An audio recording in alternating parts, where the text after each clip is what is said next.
Hey everyone, as we're winding down from the third iteration of the No Kings protest this past Saturday, I've got but one thing to say. Sorry, libtards, we do have a king, and his name is Donald Trump, and he is the King of America, one of the most uncontested, greatest kings to have ever lived. While he's not officially a king, I've designated him the King of Cope.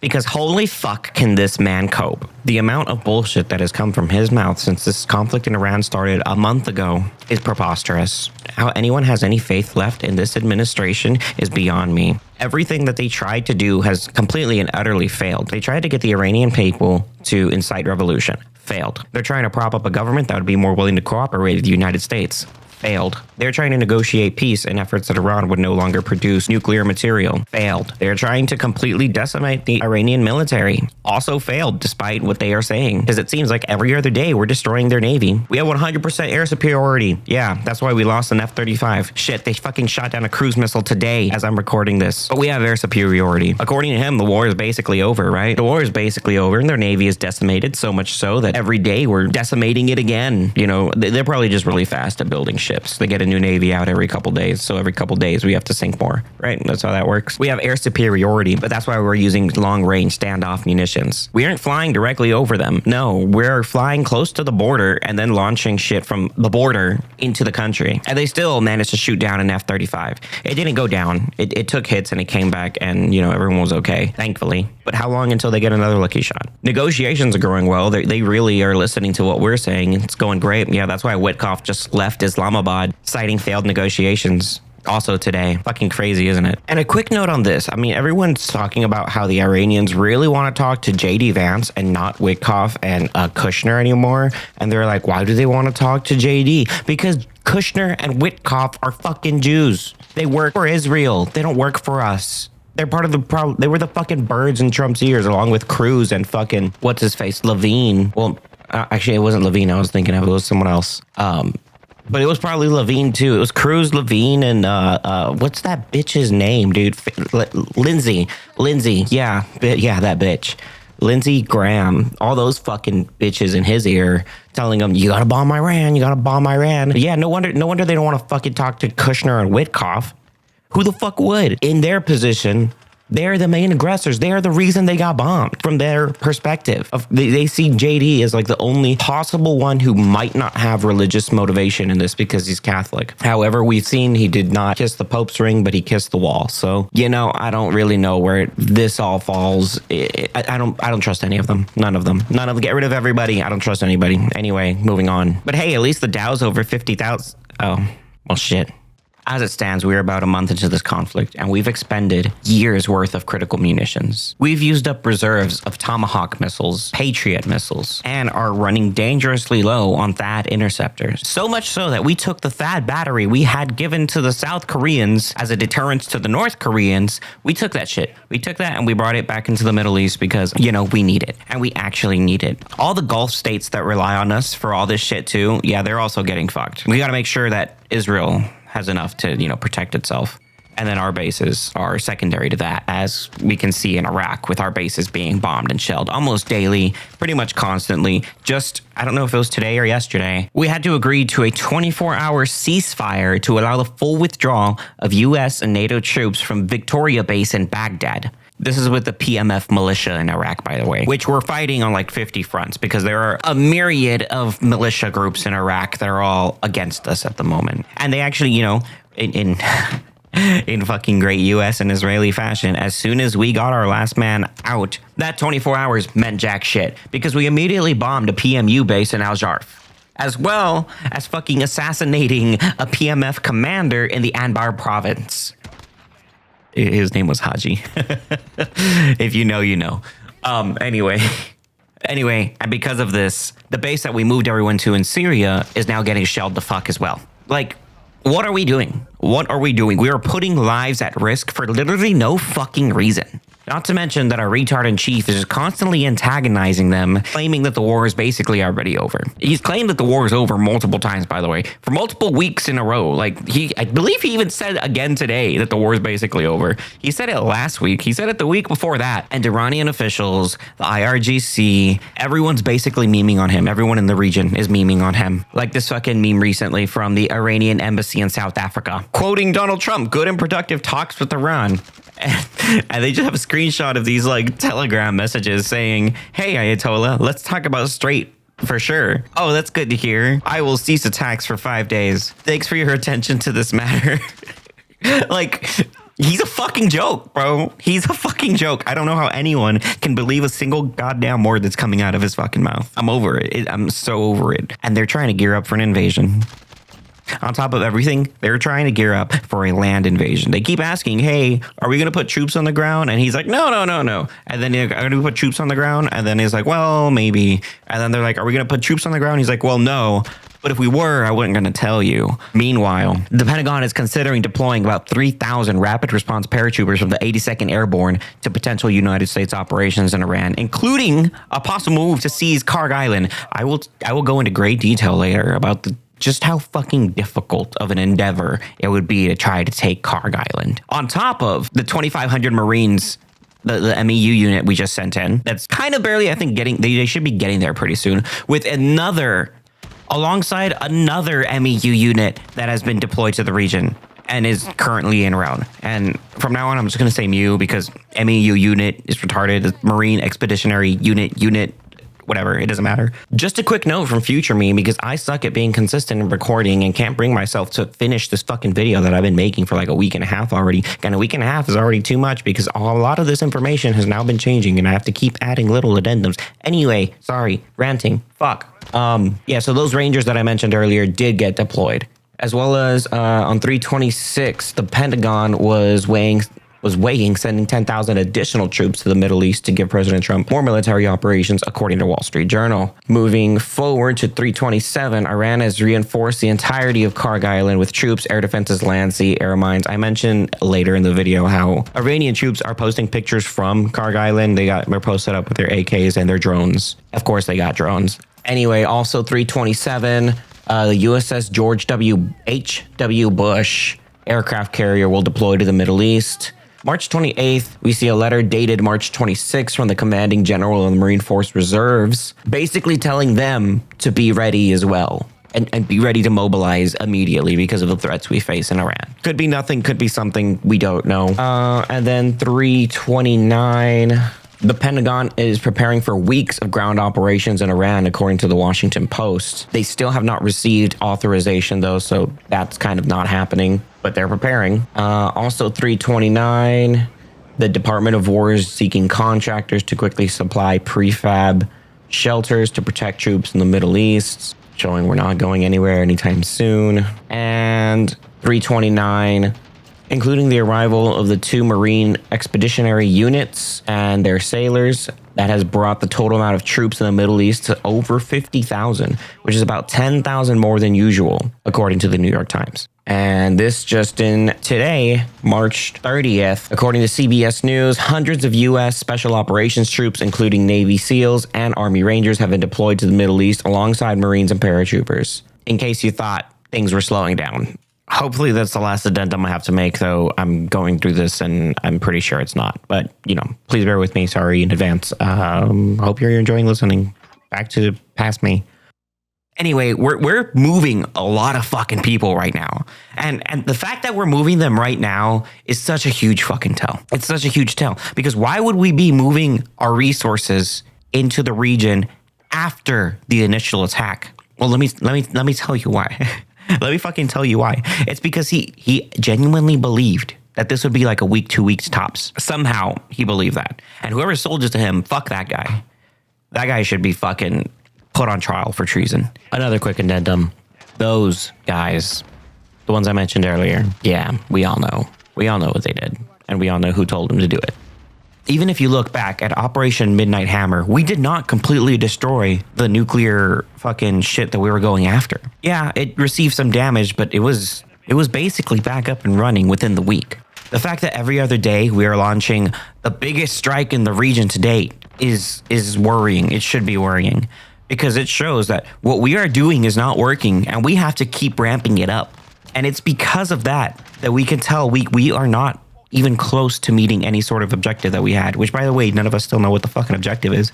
If it was regime change, that's out the fucking window, because when you kill their Ayatollah, you basically made an enemy of the entire fucking region. So, what's the point of that? They're going to keep putting in people who we don't approve of, quote unquote, but like, who the fuck are we to have to approve of another nation's leader? If they want to live under Islamic oppression, that's up to them. It's not our fucking business to be out there and trying to instill regime changes where they don't belong. But you know why? I'm getting way ahead of my fucking self. Back to the strikes. The strikes are getting bigger and bigger because they're not fucking working. We are claiming total air superiority. That's a lie. We are claiming that we destroy their navy. It's just gone. That may or may not be a lie, but we're destroying their navy every other day, apparently. And as of recently, shipping through the Strait of Hormuz, for the most part, if you're not an America adjacent or America supportive country, is completely fine for you. They set up a toll booth basically through the Strait of Hormuz between Keshem and Larak Island. They're charging at about $2 million a ship, which sounds like a lot initially, but keep in mind that you can expect to cross the Panama Canal for a similar price, depending on a lot of things, but that's neither here nor there. It's not an exorbitant amount is what I'm trying to say.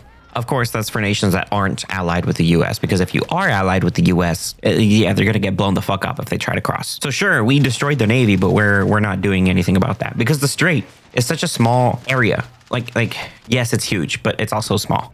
You get what I mean? And mainland Iran can still attack any ship in the strait. They don't need a ship there to facilitate the attack. They can attack from the shore. So they still control that whole area. And here Trump was trying to goad other countries to fucking go through the strait first. Yeah, go in, we'll protect you, but y'all go. We're not sending our shit through there. No, fuck no. We're not sending our shit through this water that's been heavily mined in some regions, that has probably tons of munitions just pointed straight at it already. Anyways, I was saying the strait is operating for them and their allies pretty much as normal. It's just the U.S., anyone who supports the U.S. that doesn't have access to this. So Trump, in his infinite wisdom, came up with a 48-hour ultimatum, and I quote, "If Iran does not fully open without threat the Strait of Hormuz within 48 hours from this exact point in time, the United States of America will hit and obliterate their various power plants, starting with the biggest one first. Thank you for your attention to this matter, President Donald, whatever the fuck." That was on March 22nd, 2026. It's now March 25th. And you know what happened? He fucking backed down. He backed down and cited great negotiations with Iran, to which Iran said, "We didn't negotiate shit." Again, the king of cope. He is such a fucking... He made a threat and knew it was a fucking stupid idea. He couldn't go through with it. He knew he couldn't go through with it. It would draw the ire of the entire world against him. Not only that, it would greatly affect the region negatively. So he copped out. He made a copped out saying that they had great negotiations and they're going to have a ceasefire. He's not going to attack any infrastructure for 5 days. Meanwhile, Israel is still attacking their infrastructure. Israel and Iran are going back and forth. They're kind of ramping it up right now, actually, as the U.S. is continuing to move all of its assets further into the region. Keep in mind, we are now down one aircraft carrier. The Gerald Ford is no longer in theater. It just arrived I forget where, but it had to leave for repairs as there was a fire aboard the ship in the laundry area. Whether it was purposeful or accidental or purposely accidental, we don't know. But that ship's going to be out for a while, for a minute. I'm giving it 6 months to maybe a year. So that's one aircraft carrier down, and not even because it was damaged by our enemies. We've lost countless Reaper drones, expended billions of dollars in munitions, 3 F-15s, 1 F-35, and I think only the F-35 was shot down by enemy fire. Or not down, but again, reiterating, it is not combat effective. All we've done in this war is waste money, waste lives, both Iranian and American. No one cares about Israel. Lebanese as well. And all our allies in the region are starting to see that we may not have their back the way we postured that we could, because we don't have enough munitions to sustain what we're currently doing at the rate we're currently doing it. Meanwhile, Iran has years worth of stockpiled munitions, and they also produce their own munitions, so they can just keep adding to their stockpile. They'll launch a $20,000 drone, and we have to shoot it down with a $20 million missile. That's not sustainable because they have hundreds of thousands of these things, and they want to launch a ground invasion. How is that going to work? The entire region is nothing but mountains. Mountains that are very likely heavily fortified with entrenched fighters ready to defend them. Fuck, Karg Island itself. I'm seeing fucking pictures of IRGC members and Iranian militias at Karg Island posting pictures with their rifles, with their drones, waiting. Imagine D-Day when the ramp drops and the MG42 just kind of rips through everyone. Now imagine that, but they're landing on the beach and swarms of drones all just rushing these people who don't really have a way to defend against drones. Not to mention just how vast Iran is. Karg Island is one thing, but like even if best case scenario, 70,000 people, remember it took 70,000 Marines to take Iwo Jima. Karg Island really does not serve any strategic importance as it stands. Sure, it's like the closest island you can kind of get to Tehran, but you're still on the other side of the country from Tehran. That's a good 500-ish miles inland through a mountainous region. If they really want to open the strait, they'd go for that toll booth they opened between Keshem and Lakarta. I forgot what it was called. Anyway, say by some miracle they take Karg Island. What then? Where are they going now? Now they are in an island that is well within range of everything Iran has. They will be shelled from the shore. They will be bombed. They will be mortared. They will have drones flying in there constantly, cruise missiles. Shit, if they had a nuke, they might even drop it there if they lost Karg Island. If Karg Island no longer served them any type of strategic importance and America took it, what's stopping them from nuking it? And then what? Thousands of American lives lost for what? Another war that only benefits Israel.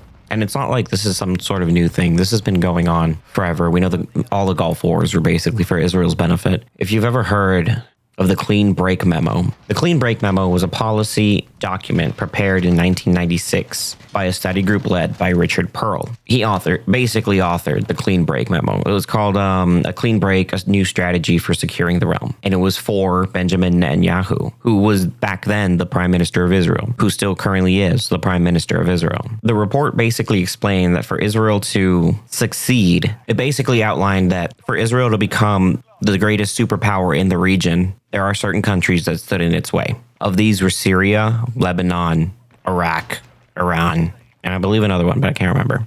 Probably a couple more. But the ones we're going to focus on are the ones that are currently under attack, with Iran being the last one. We already took care of Iraq. Iraq is a threat, yes, but they are not anywhere near as powerful as they were under Saddam.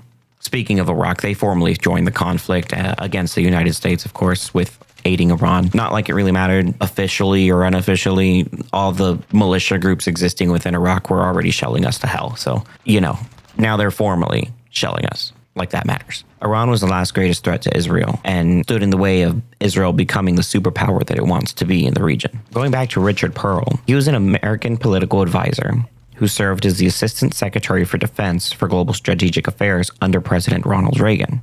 Now, I don't hear much about him within politics today, but you know who is really around in politics today? His friend Mark Levine, who also served under the Reagan administration.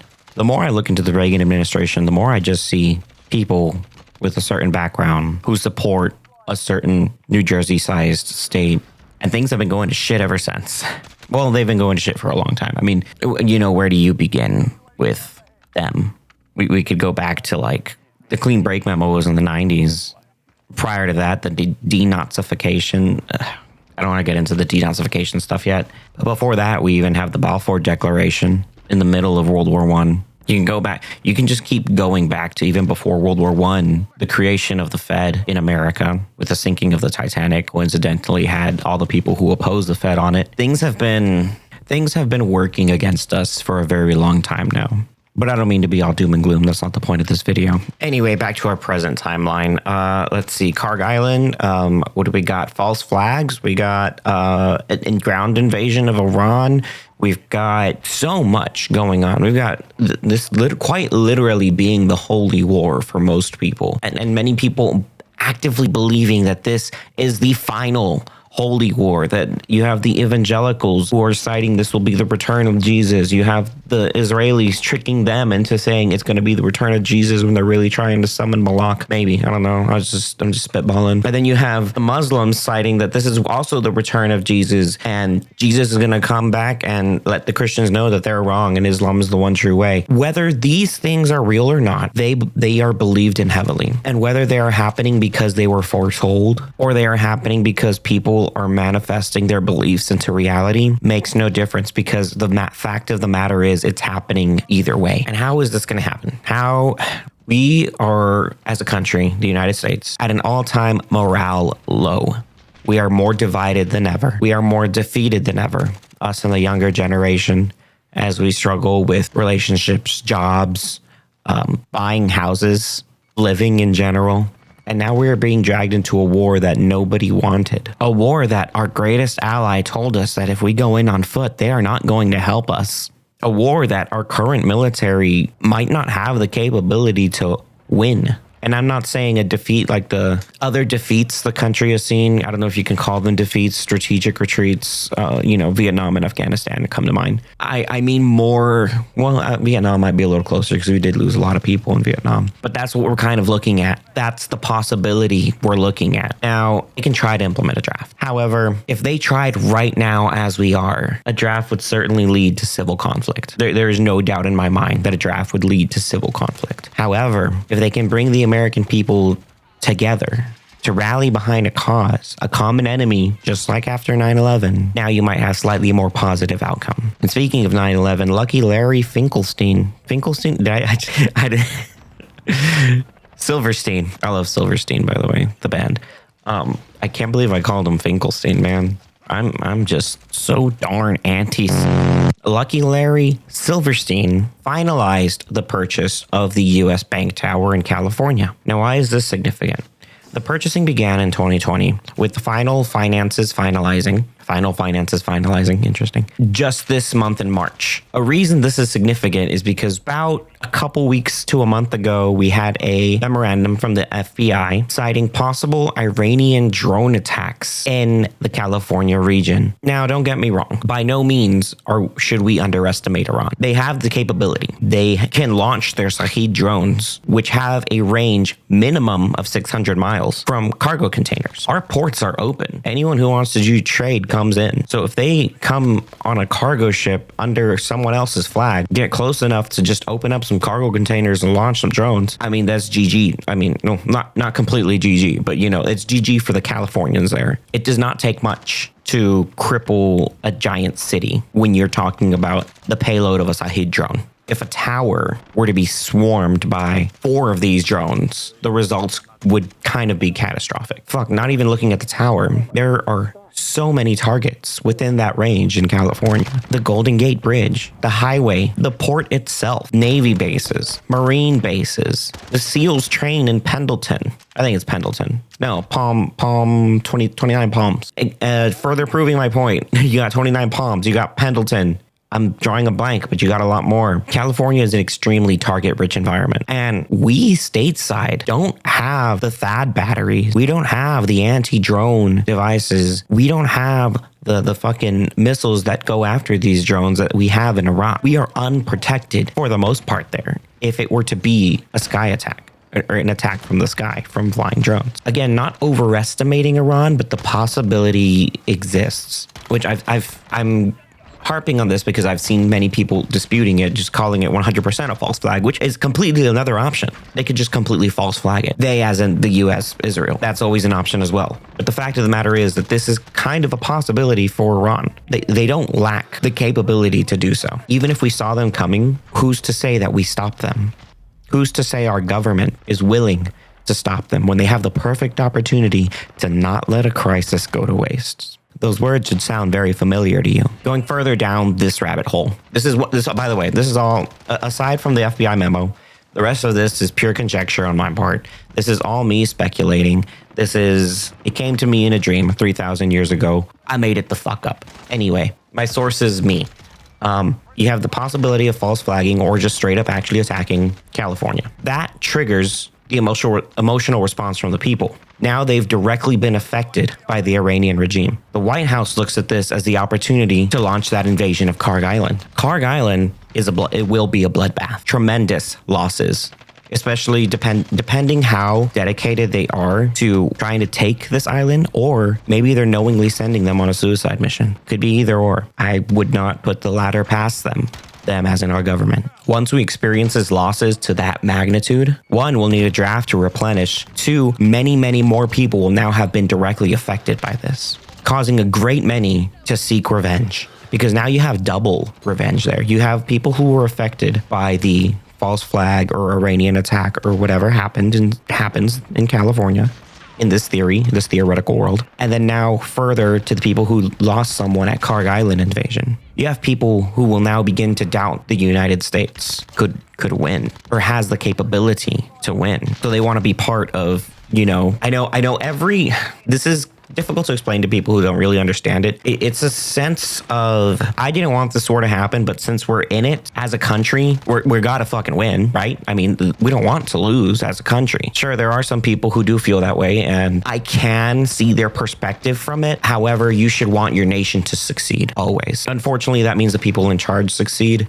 But prosperity for the nation normally should breed prosperity for its people. We are in very difficult times. We are in very tricky times. Anyway, it would activate that sense of duty, it being whatever happens at Kharg Island and possible tremendous losses should activate the sense of duty for now people being more willing to accept the draft. Now they also have a reason because they need to replenish what they've lost. Now they're drafting everyone to go fight in this war. And this war expands and gets bigger.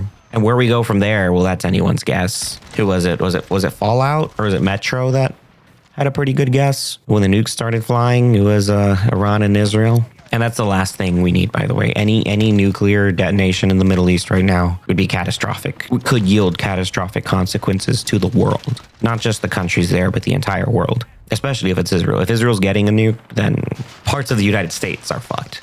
Because we all know about the Samson option. Of course, this is just my theory. So back to the war in Iran expanding, right? As I was saying, now we're sending more young men and maybe even possibly women drafted into this war. What happens back at home? What happens when there are no longer patriots to support our country, to support the workforce that is now needed to feed the war machine? You need laborers. You need low-skilled individuals to work those factories. Well, some factories, most of our factories are outsourced now, but you know what I'm saying. We need people to come take over for the people who are now gone to war. You see where I'm getting at here? We're either going to reopen those borders and just allow people to flood in under the guise of you can work now. We have jobs that need to be filled, or not even reopening the border. We already have all these illegals here. Now you have an incentive for companies to, what's stopping them from sponsoring illegal, They're already here. They can't be drafted because they're not registered for the Selective Service Act. Their kids aren't registered for the Selective Service Act if they're also illegal. They can't be drafted, but they can do our jobs while we're gone. Either that, or they just replace us with more H-1Bs. Or both. Who's going to stop them, really? Either way it happens, we're getting more non-Americans coming in, now changing things with no one to oppose them, because everyone who has a backbone, and even those who don't, because it's a draft, your number gets called, you go. The majority of people who can oppose them are going to be overseas fighting this war that isn't ours. That was turned into our problem. Now, this is, of course, like I said, my own personal tin hat theory, but I don't put it past them. As if you look at it if you take a step back and look at this situation in its entirety, things kind of start falling into place, and you can see where the people moving the puzzle pieces around want them to fall. Again, I don't mean to be all doom and gloom, so we're going to end this on a positive note. One of the most entertaining things that have happened since the beginning of this war is in the country of Jordan, the Jordanian Public Security Directorate issued a warning against Doki Doki Literature Club. I am not joking. During all this war, this happened on March 17th, St. Patrick's Day, bombs are dropping all around them. And the Jordanian Public Security Directorate decided that Doki Doki Literature Club has too much of an impact on the mental health of kids. They warned of dangers that some video games that may appear child-friendly, I assume because anime, they're probably of that mindset that anime is for kids. They probably haven't seen Goblin Slayer or Redo of a Healer or Red Metamorphosis. Anyway, I'm assuming Jordan might be like, I guess, culturally behind us by like 10 years or something, because in their release, in the press release they put out, they say they warn against games that appear child-friendly but contain seriously dangerous psychological content, including the recently viral Doki Doki Literature Game Club, which for us here in America, Doki Doki was like big fucking, like what, 10 years ago or some shit? 8 years ago? It was like 2019, 2016 or something. I don't even remember, to be honest. But apparently they're noting that the danger lies in the game's deceptive nature, as the cartoon design and attractive colors may drive children to experiment without realizing the nature of its true content and its severe psychological impact on children. It's been a while since I've seen a Doki Doki playthrough, but I don't know, it wasn't that bad. Anyway, they've instructed parents to ban the download of this game on smartphones and other devices, which I don't think you can play it on a phone. I mean, it is a visual novel, but I don't think it can go on a phone unless you just download a video of the playthrough. I don't know. Maybe they're technologically a little challenged over there. But they want to promote the safe use of technology, urging reporting of any content that may pose a threat to children's safety or mental health. And apparently Doki Doki Literature Club fit that description. I think is a good way to end off this video on a very positive, lighthearted note that anime girls are scaring the Jordanian Public Security Directorate. Like I said, I've been working on this for a while and the news keeps changing. So I need to put this out there probably as fast as I can to start working on the next one, because as a growing channel, I'm still trying to find my niche. And I want to kind of just bring like news in a more digestible fashion for the everyday person. You know, nobody's going to want to sit here and listen to someone talk about tracking military movements through the Middle East or 80 obscure Iraqi militias. That's not like everybody's, you know, cup of tea. But if I can bring this into a more easily digestible package for people, also just kind of being a little thought-provoking here and there and adding some entertainment and comedy to it as well, that's kind of what I'm going for. Eventually, I do want to branch out, do more gaming, maybe start streaming. I really do want to start streaming. There's so many story games I have not played that I really want to, but I don't want to play them alone. You know what I mean? Anyway, I'm kind of rambling. In closing, countries of the world are going to do what they've always done. The more things change, the more they stay the same. America's going to imperialize. Britain's going to be gay. France is going to surrender. The Middle East is going to fight itself. And Israel's going to show great support for journalists. Further rocket attacks were reported against Nahariya and admitted.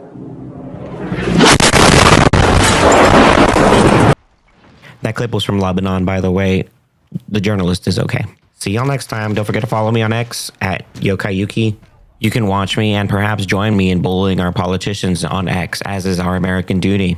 That's all I got. See you next time.